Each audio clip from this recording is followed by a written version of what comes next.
Hey everybody, it's Lavender Town, and lately I've been thinking a lot about how much cartooning has changed since its first inception into popular culture in the 20s and 30s to now. And I thought a great way to talk about that and understand it on a different level would be to design these retro vintage cartoon characters as if they'd only just been pitched today. So let's get started. The first character I want to redraw is Betty Boop for a few different reasons, but primarily because a lot of details about her character really personify the differences in character design for cartoons from back then to now. Now, one of the first things to note is that Betty Boop is canonically 16 according to her creator Max Fleischer. And that would be a major problem with the way that she's designed now when it comes to cartoons today. Now, typically you don't see curvaceous characters like this anywhere in children's animation, but if you do, typically they're going to be adults.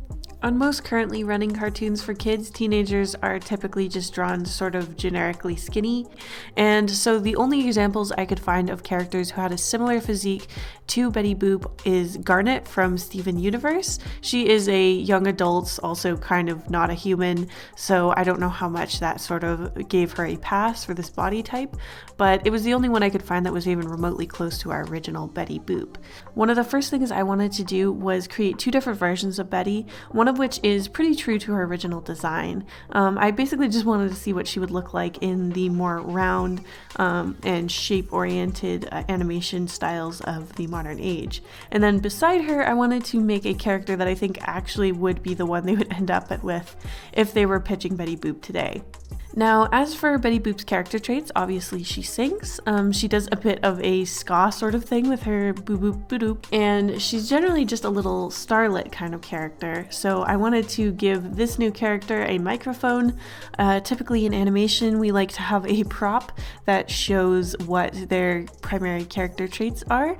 And I've also noticed that magical girl kind of aesthetics have become rather popular recently in Western cartoons. I think because a lot of the people getting into the animation industry now are people who really loved anime when they were younger, so they're trying to sneak it in wherever they can. I also noticed that typically when it comes to female protagonist personalities, they seem to always fall into a chaotic, positive, super happy, energetic personality, with a few exceptions in more serious cartoons where they are still generally good, positive characters. They're just slightly more serious. But I think if they were pitching Betty Boop and they wanted her to be a singer, they would probably give her this sort of default, happy, energetic attitude. And in addition to aging down the look of her and taking away some of her more curvaceous elements, I think they'd also probably put shorts under her dress and make it look more like a kid's dress so that it's more relatable to the young audience that they're hoping to attract with this show. Honestly, I had mixed feelings once I finished this drawing. I feel like this Betty Boop on the left is almost a little disturbing to look at. It's really taken away a lot of her real character and the things that make her iconic. And at first I was momentarily a little sad that cartoons today have had their rough edges sort of sawed away in order for them to be more palatable to a general audience. When you think about it, every era has its trends and every creation within its time is usually kind of a time capsule. So rather than resisting the trends of today, I'm just mostly looking forward to what will come up in the future and how we will remember and be nostalgic for the time we're in currently far into the future. Now, I can't do a video about vintage cartoons without addressing cartoon animals. Now, cartoon animals were a lot more popular back in the day, and they're still pretty popular now, so that's really saying something. And I wanted to do Felix the Cat because he is one of the first real iconic cartoon stars of the Western world. There are some people who think that Mickey Mouse's design was basically ripped off of Felix the Cat, and it's hard to know for sure whether that's true or not, but it is definitely interesting to think about that this character came out well before this one. Now, for my two modern versions of Felix, I'm doing a bit of homage to both The Amazing World of Gumball and Adventure Time because they both have pretty unique ways of drawing animals.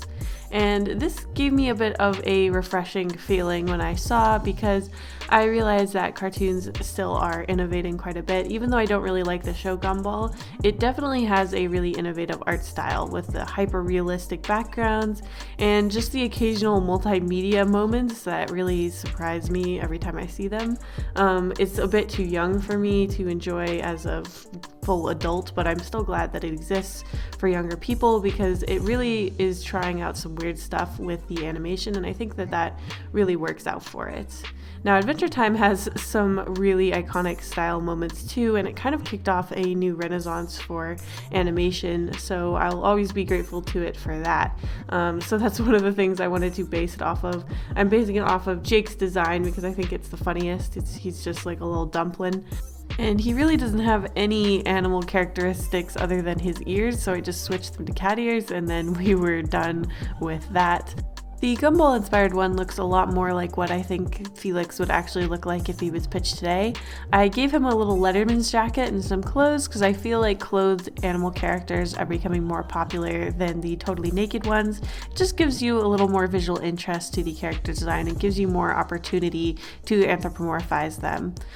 His facial markings were a little bit hard to put into modern cartoons. It kept looking strange with the little stripe down the middle. It made him look too harsh and like strangely contoured, so I had to move it around quite a bit before I was happy with it.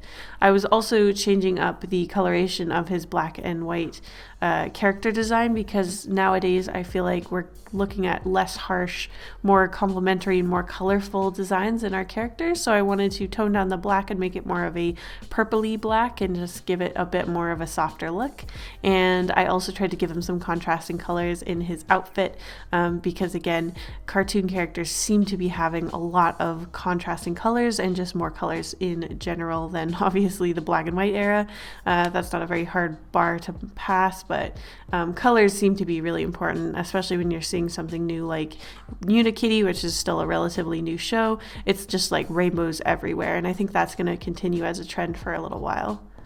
Last but certainly not least is Coco the Clown, and while this may not be a character that you instantly recognize, he is hugely important to the history of animation. The creator of Betty Boop that I mentioned earlier, Max Fleischer, also invented the rotoscope. And for those of you who don't know, a rotoscope is a type of device, and now it's more just a practice in animation where you draw over top of video images of people moving. It allows for some really luxuriously, nicely, and naturalistic animation to happen because you have constant reference to real gravity, real movement. And when he made Out of the Inkwell, which was his series with Coco the Clown, he really mastered the rotoscope and was able to show it off for the first time with his character. Now, my primary inspirations for this modern Coco the Clown come from Over the Garden Wall and Adventure Time. And part of the reason why I chose Adventure Time again is because Adventure Time uses those rubber hose arms that we see so clearly throughout older cartoons. And then I chose Over the Garden Wall because I really think it suits the sort of moody, gloomy atmosphere of particularly the Betty Boop Snow White short that has Coco the Clown in it. Honestly, I think Over the Garden Wall is maybe the best modern cartoon series I've ever seen.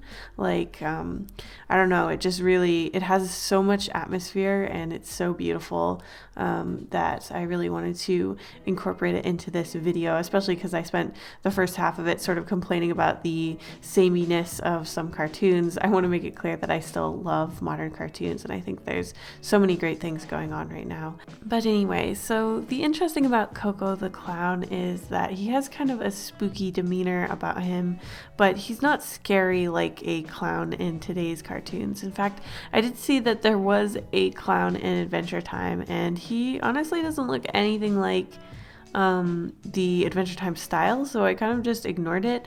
It reminded me more of something you might see in Flapjack, and it was in a much later season, so it's possible that the art direction in the show had gotten a little more loose and we're doing some different things versus the way that Adventure Time characters often looked before.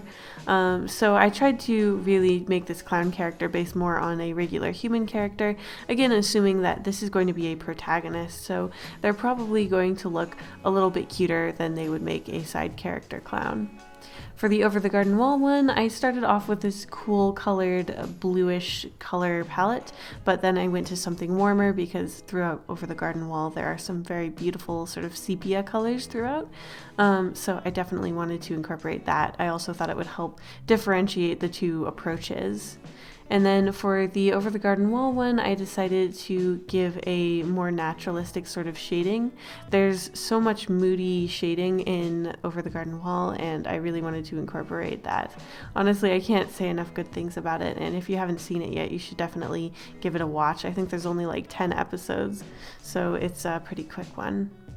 And with that, we're basically done with my modern reimagining of these 3 iconic vintage cartoon characters. With the popularity of both Cuphead and Bendy and the Ink Machine, I've noticed a bit more appreciation for these old style cartoons, and I think that's really cool. It's great to appreciate what's going on right now, but it's also really cool to see the origins of these things that we love. And I know I definitely appreciated cartoons as a whole more when I got to see these strange old vintage cartoons. Thank you for watching all the way to the end. I'm sorry about my sick voice. I have a terrible cold right now.